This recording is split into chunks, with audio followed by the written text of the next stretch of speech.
I know some of you guys have been waiting on this one. So today I'm going to review Redbreast Tawny Port Cask Edition.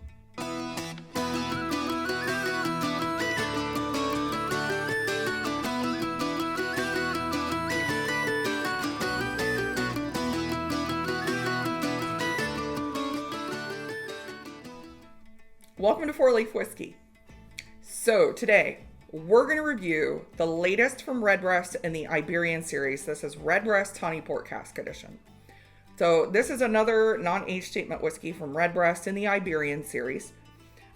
Just like those first two, this one's also 46% ABV. It's a single pot still whiskey. This one was aged in bourbon and sherry casks.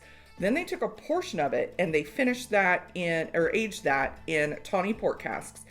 Then they finished it in freshly seasoned tawny port casks for 14 to, they say, 25 months.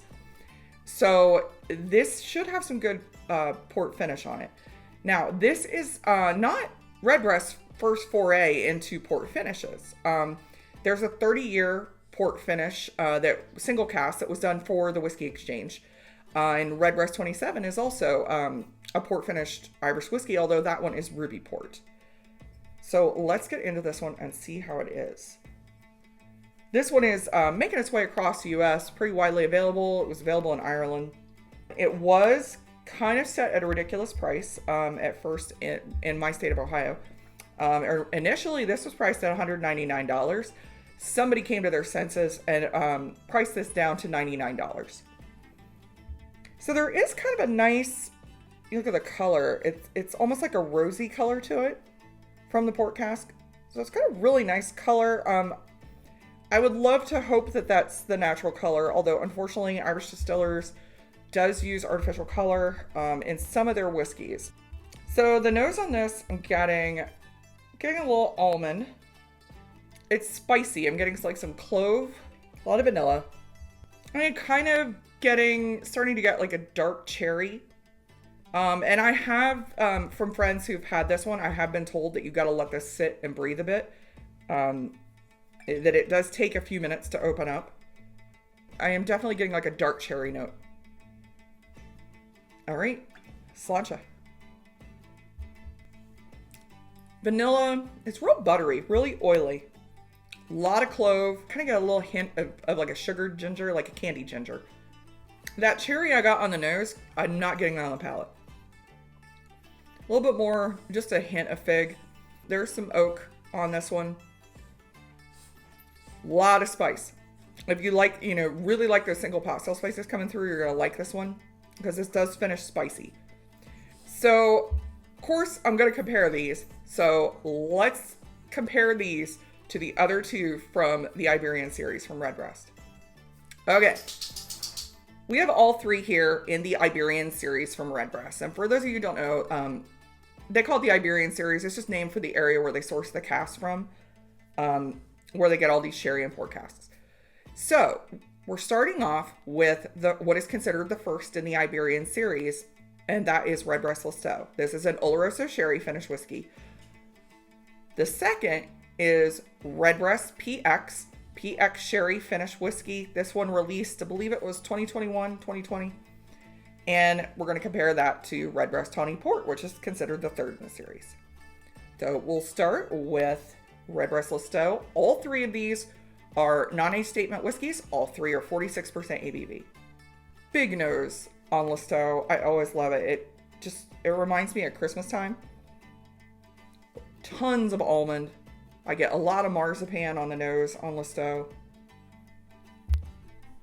Big, like, sugar, almond, marzipan notes. Honey, vanilla. A lot of spice. Buttery. It just reminds me of kind of like a combination of like Danish Christmas cookies and marzipan. And there's just a ton of baking spice. There's a lot of oak on this one. Big flavors. So let's try the Redbreast PX. So this one is more fruity on the nose than the Listo was. A lot of orange on the nose on this one. Chocolate. There's a little bit of spice, but not nearly as much. A lot of honey, vanilla. A little more desserty on this one. That is way more desserty. Image I get in my head when I drink Redbreast PX is those Terry's chocolate oranges that you get at Christmas time. Now let's go back to the Redbreast Tawny Port. So I do still get that cherry on the nose. Cherry and spice. So it's sweeter than Listeau, but the spice is the finish on this. That clove spice just lingers. Got a pretty decent length of finish. All right, so Redbreast Single Pot Still Tawny Port Cask Edition. I wanted to like this one, and I don't dislike it. I don't.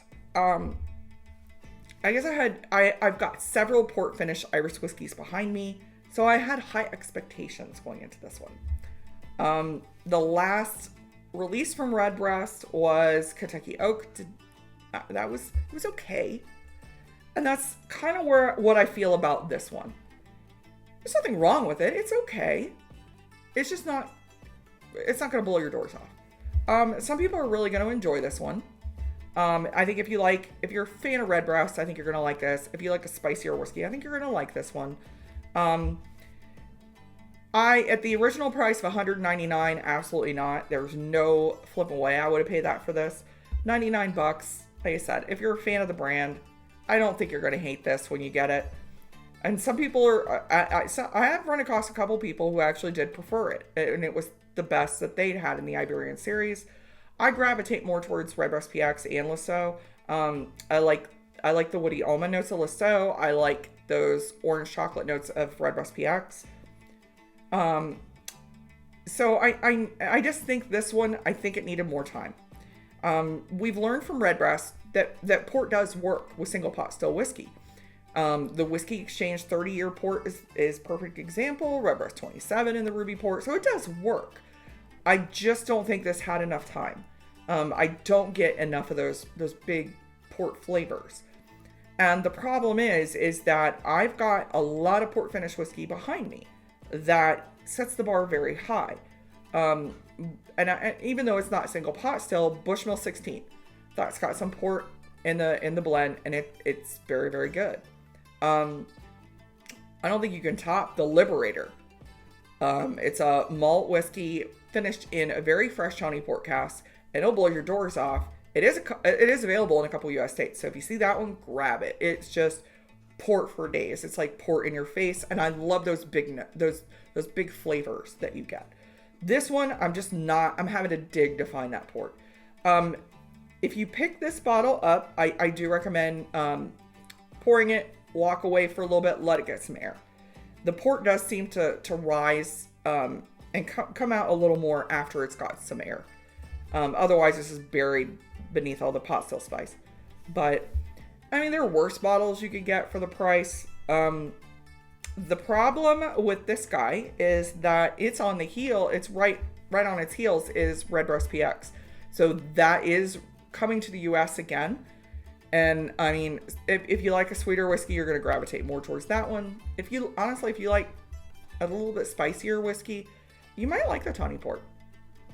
Please like and subscribe. Comment below if there's another whiskey you want me to review. Sláinte.